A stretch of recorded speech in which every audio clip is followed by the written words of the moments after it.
समय और ब्रह्मांड आपस में इस प्रकार जुड़े हुए हैं जैसे प्रकाश और परछाई। जिस प्रकार प्रकाश के पैदा होने से परछाई का जन्म होता है, उसी प्रकार ब्रह्मांड के अस्तित्व में होने से समय का आभास होता है। प्राचीन काल से ही लोग समय को जानने की कोशिश करते आए हैं और समय के बारे में अलग अलग परिभाषाएं देते आए हैं। अरस्तु का मानना था कि समय गति का एक प्रभाव हो सकता है। गति धीमी या तेज हो सकती है, लेकिन समय नहीं। न्यूटन के हिसाब से भी समय पूरे ब्रह्मांड में एक जैसा चल रहा था, लेकिन अल्बर्ट आइंस्टाइन ने अपनी थ्योरी ऑफ रिलेटिविटी में समय की परिभाषा को ही बदल दिया। अल्बर्ट आइंस्टाइन के अनुसार तो समय महज एक इल्यूजन यानी एक भ्रम है। अल्बर्ट आइंस्टाइन के अनुसार ब्रह्मांड में समय की चाल हर जगह एक जैसी नहीं है। ब्रह्मांड में कहीं समय की चाल धीमी है तो कहीं पर तेज। ब्रह्मांड के भारी ऑब्जेक्ट्स जैसे ब्लैक होल के पास समय धीमी रफ्तार से गुजरता है, लेकिन जैसे जैसे हम ब्लैक होल से दूर होते जाएंगे वैसे वैसे समय की चाल तेज होती जाएगी। लेकिन वास्तव में समय है क्या? अगर सीधे शब्दों में कहें तो समय एक वास्तविक घटना है जो कि ब्रह्मांड में होने वाले परिवर्तन को दर्शाती है। वास्तव में बदलाव ही समय है जो कि बीते हुए कल को वर्तमान के द्वारा भविष्य से जोड़ता है। अभी से 13 अरब 80 करोड़ साल पहले एक डेंस हॉट सिंगुलरिटी पॉइंट में एक धमाका हुआ। उस धमाके को वैज्ञानिकों ने बिग बैंग नाम दिया। बिग बैंग से जन्म हुआ ब्रह्मांड का। ब्रह्मांड के जन्म के साथ ही जन्म हुआ समय का। जब तक ये ब्रह्मांड है तब तक समय का अस्तित्व है। जिस दिन ब्रह्मांड का अंत होगा उस दिन समय का भी अंत हो जाएगा। लेकिन सवाल ये है कि समय का अंत कैसे होगा। नमस्कार दोस्तों, मैं हूं श्याम तोमर। स्वागत करता हूं आपका इस वीडियो में, जिसमें हम जानेंगे कि समय का अंत कैसे होगा। ब्रह्मांड ही सब कुछ है। इसी में है स्पेस, समय और मैटर। जन्म से ही ब्रह्मांड का फैलाव होता रहा है। इसके तारों को रोशन करने वाले ईंधन के जरिए ये धीरे धीरे जलता रहा है। लेकिन क्या होगा जिस दिन ब्रह्मांड का सारा ईंधन खत्म हो जाएगा? पहले तो हमारी सोच ये थी कि धीरे धीरे ब्रह्मांड की उम्र बढ़ती जाएगी, लेकिन पिछले कुछ दशकों में खगोलविदों ने ब्रह्मांड की एक अलग और डरावनी तस्वीर का खुलासा किया है। ब्रह्मांड आगे नहीं बढ़ रहा, बल्कि ये अपने अस्तित्व को बचाने के लिए ही जूझ रहा है। भले ही हमें पृथ्वी पर सब कुछ ठीक ठाक लगे, लेकिन ब्रह्मांड में अपने अस्तित्व को बचाने के लिए एक युद्ध सा चल रहा है। ब्रह्मांड अपने अस्तित्व को बचाने के लिए समय की शुरुआत से ही युद्ध कर रहा है। ब्रह्मांड में दो खतरनाक शक्तियां अपना अपना नियंत्रण पाने के लिए जूझ रही हैं। पहली शक्ति है ग्रेविटी, जो ब्रह्मांड की हर एक चीज को एक साथ लाकर कुचलने की फिराक में है, जो ब्रह्मांड को आग के एक बड़े गोले में बदलकर खत्म करना चाहती है। और दूसरी शक्ति है फैलाव, जो गैलेक्सीज को दूर दूर तक खींचकर ब्रह्मांड को ठंडा करके इसे जमा कर खत्म करने की कोशिश में है। इन दो शक्तियों में जीत किसकी होगी, ग्रेविटी की या फैलाव की? या फिर ये मुकाबला बराबर पर ही रहेगा? ब्रह्मांड की इन दो महाशक्तियों की रस्साकसी में जो भी शक्ति भारी पड़ेगी वही शक्ति ब्रह्मांड का अंत कर देगी। इन दो महाशक्तियों के मुकाबले में 3 नतीजे निकलेंगे। पहला नतीजा होगा बिग फ्रीज। अगर ब्रह्मांड का फैलाव ऐसे ही चलता रहा तो एक दिन पूरा ब्रह्मांड ठंडा होकर जम जाएगा। दूसरे नतीजे में अगर ब्रह्मांड के फैलाव और ग्रेविटी में रस्साकसी जारी रही और ये दोनों शक्तियां हमेशा अपने अस्तित्व के लिए जूझती रहीं, तो ब्रह्मांड में एक नाजुक संतुलन बन जाएगा, जिससे ब्रह्मांड का एक खास आकार बन जाएगा और ये अनंत काल के लिए वैसा ही बना रहेगा। तीसरा नतीजा होगा कि ग्रेविटी की जीत होगी और ये संपूर्ण ब्रह्मांड को एक पॉइंट पर खींचना शुरू कर देगी और संपूर्ण ब्रह्मांड एक पॉइंट में सिमट जाएगा और ब्रह्मांड उसी स्थिति में पहुंच जाएगा जहां से इसका जन्म हुआ था। उस स्थिति को बोला जाएगा बिग क्रंच। हो सकता है कि बिग क्रंच के बाद फिर से बिग बैंग हो और एक नया ब्रह्मांड बने। इन दो महाशक्तियों में जो भी शक्ति जीतेगी वही शक्ति समय का अंत करेगी, और इसका कारण ये होगा कि समय हमेशा एक ही डायरेक्शन में चलता है, फॉरवर्ड डायरेक्शन में। समय हमेशा भविष्य की ओर बहता रहेगा। समय के इस बहाव को एरो ऑफ टाइम बोला जाता है। अब यहाँ पर एक सवाल सामने आता है कि समय हमेशा भविष्य की ओर फॉरवर्ड डायरेक्शन में ही क्यों बढ़ता रहता है, समय कभी अतीत की ओर क्यों नहीं चलता? तो इसका जवाब है, थर्मोडायनेमिक्स के सेकंड लॉ में एक टर्म आता है एंट्रोपी। ब्रह्मांड में डिसऑर्डर बढ़ रहा है। जैसे एक समय था जब संपूर्ण ब्रह्मांड एक छोटे से पॉइंट में समाहित था, फिर बिग बैंग धमाके से ब्रह्मांड फैलने लगा और आज भी ब्रह्मांड फैल रहा है और ब्रह्मांड में डिसऑर्डर बढ़ रहा है। यही है एंट्रोपी। चलिए इसको एक एग्जाम्पल से समझते हैं। मान लो आपने एक कागज लिया और उसको कई टुकड़ों में फाड़ दिया।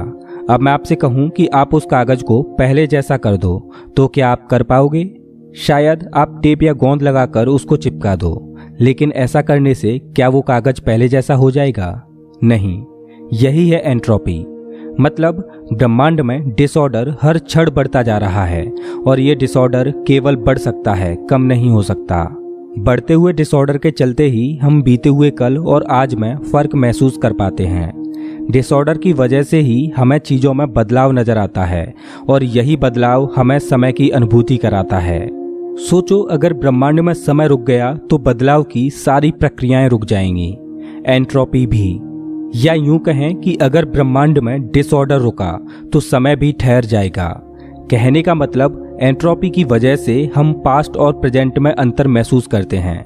अगर एंट्रोपी नहीं होगी तो ब्रह्मांड में कोई भी बदलाव नहीं होगा। अगर ऐसा होगा तो हम आज के समय में और करोड़ों साल बाद के समय में कोई भी अंतर महसूस नहीं करेंगे।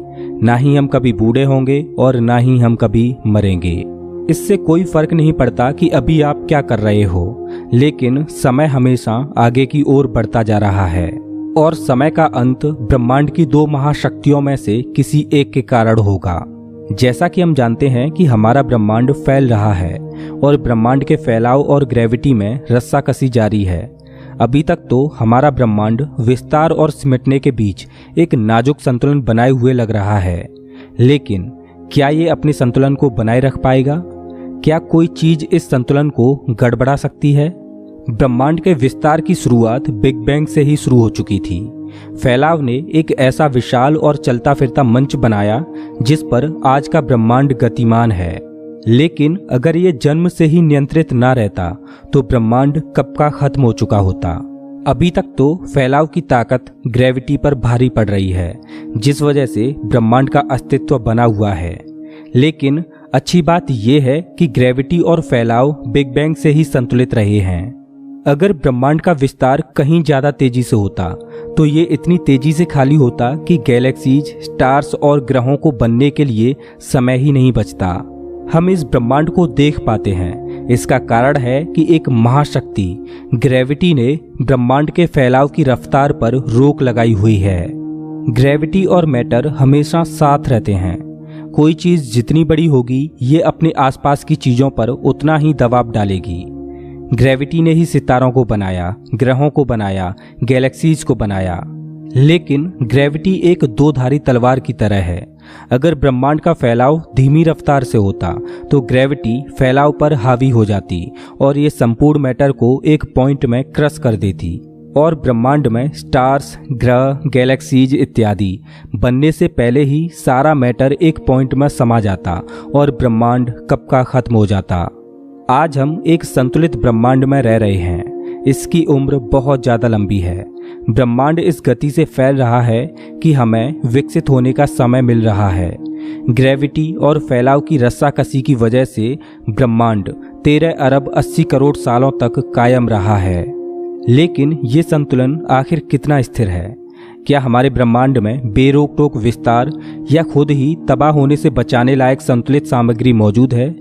ब्रह्मांड में जितना ज्यादा मैटर होगा उतनी ही ज्यादा ग्रेविटी होगी और जितनी ज्यादा ग्रेविटी होगी उतना ही ज्यादा ब्रह्मांड के फैलाव पर अंकुश लगा रहेगा। अगर ब्रह्मांड में मैटर कम होगा तो ग्रेविटी भी कम होगी, जिस वजह से ग्रेविटी का फैलाव से नियंत्रण खत्म हो जाएगा और फैलाव सभी गैलेक्सीज को दूर दूर तक धकेल देगा और ब्रह्मांड जमकर खत्म हो जाएगा। 1930 के दशक में वैज्ञानिकों ने जब गणना की तो नतीजे बहुत ही खराब थे। उन नतीजों के हिसाब से ब्रह्मांड में इतना मैटर ही नहीं था कि उससे इतनी ग्रेविटी पैदा हो पाती कि फैलाव की ताकत पर अंकुश लगा रहे। लेकिन 1980 के दशक में एस्ट्रोनॉमर्स हैरान रह गए। टेलीस्कोपों को नजर न आने वाला बहुत बड़े आकार का अज्ञात मैटर अंतरिक्ष में मौजूद था और इसका आकार अंश मात्र नहीं बल्कि पहले हम जिस मैटर को जानते थे उससे भी 5 गुना ज्यादा था, जो बहुत ज्यादा ग्रेविटी पैदा कर रहा है। इस अज्ञात मैटर की खोज से पहले हमें लगता था कि जिन चीजों को हम देख सकते हैं केवल वही मैटर होता है और उसी से ग्रेविटी पैदा होती है, लेकिन इस अज्ञात मैटर की खोज ने वैज्ञानिकों की ब्रह्मांड को देखने की रूपरेखा ही बदल दी। जब ब्रह्मांड में मौजूद गैलेक्सीज का वैज्ञानिकों ने अध्ययन किया तो पाया कि गैलेक्सीज बहुत तेजी से रोटेट हो रही हैं।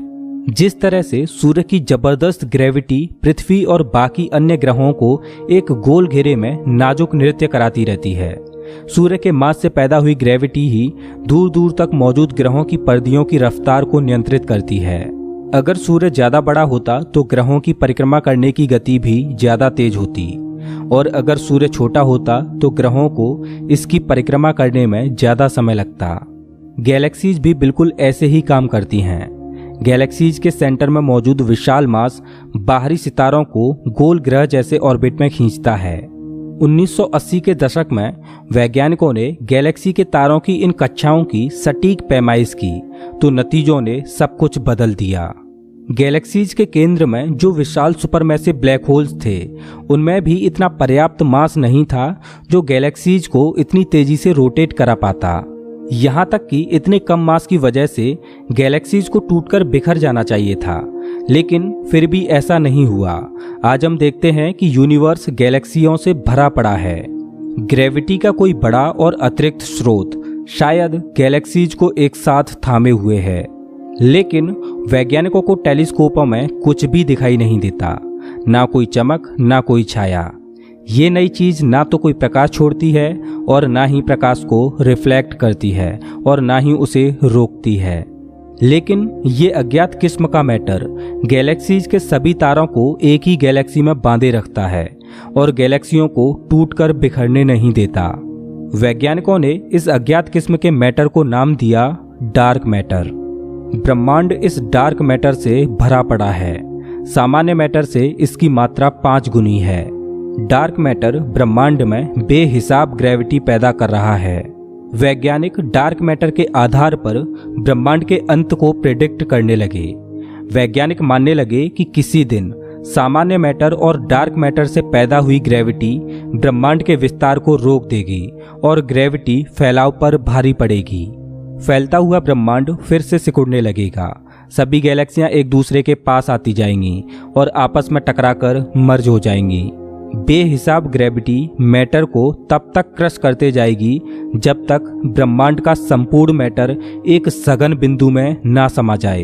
एक दिन ब्रह्मांड उसी जगह पर पहुंच जाएगा जहां से इसकी शुरुआत हुई थी, बिग बैंग पर।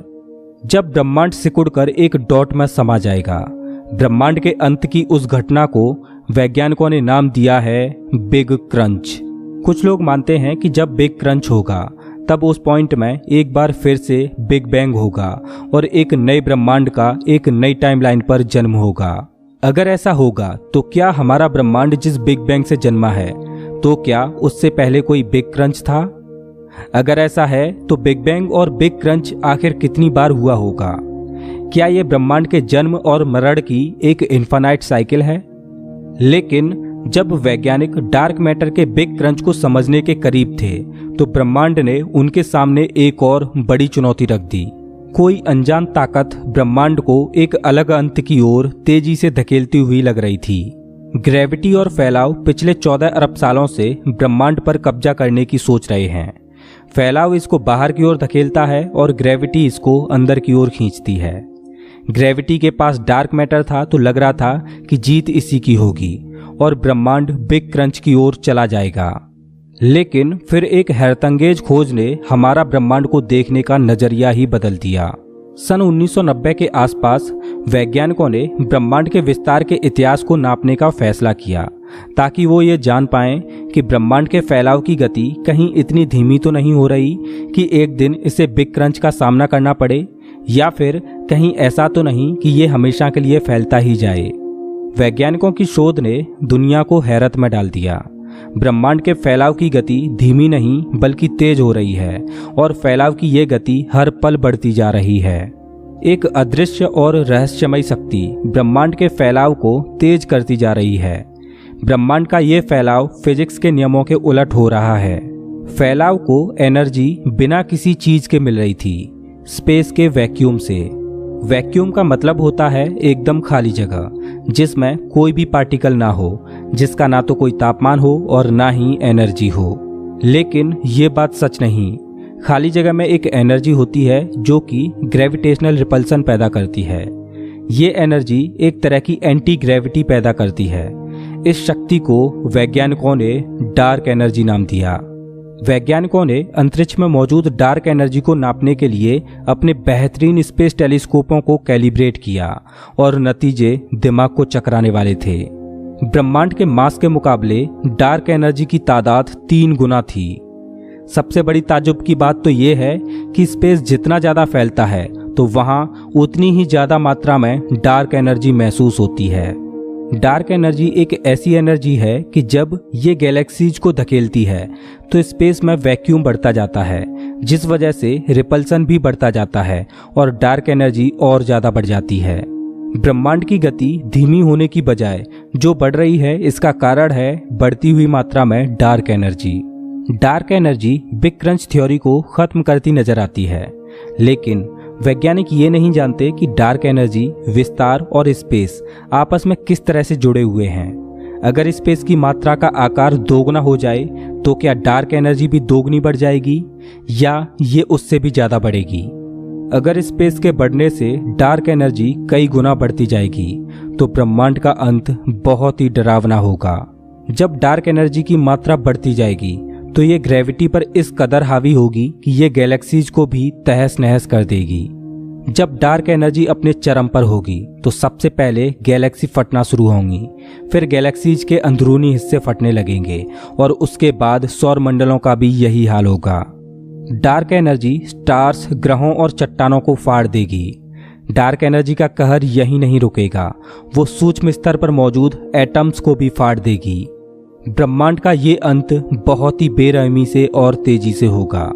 डार्क एनर्जी मैटर के अस्तित्व को ही खत्म कर देगी। मैटर का अपना अस्तित्व खो जाने के बाद ब्रह्मांड का अंत हो जाएगा, साथ ही अंत हो जाएगा समय का। ब्रह्मांड के इस अंत को वैज्ञानिकों ने नाम दिया है बिग रिप।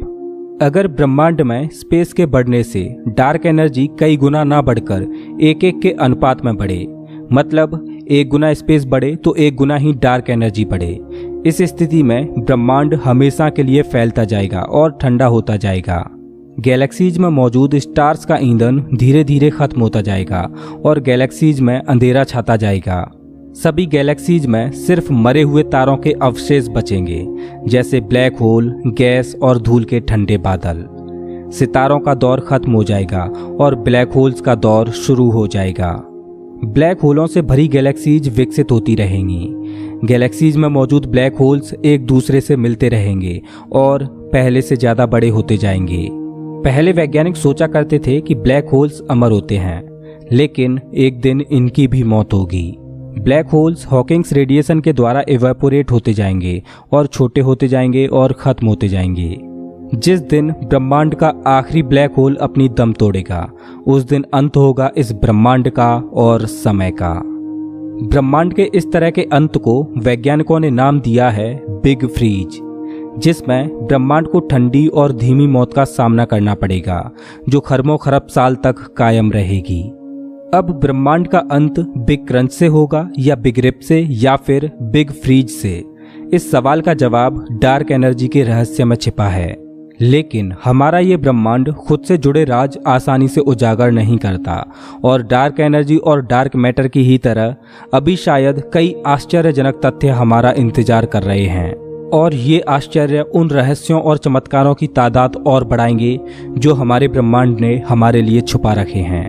इस ब्रह्मांड में क्या क्या है, इस बारे में हम अभी ज़्यादा कुछ नहीं जानते।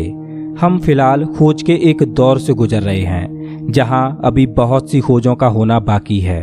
पृथ्वी पर भले ही हमें सब कुछ शांत लगे, लेकिन डार्क एनर्जी और ग्रेविटी की रस्साकसी में एक भीषण युद्ध चल रहा है और इन दोनों महाशक्तियों में युद्ध समय की शुरुआत से ही शुरू हो चुका था और समय के अंत तक चलता रहेगा। दोस्तों, आपको क्या लगता है कि ब्रह्मांड और समय का अंत किस महाशक्ति के जीतने से होगा? प्लीज कमेंट बॉक्स में जरूर बताएं। अगर आपको ये वीडियो अच्छा लगा हो तो इसे लाइक करें और ऐसे ही मजेदार वीडियोज के लिए चैनल को सब्सक्राइब करें, साथ ही बेल आइकॉन दबाएं।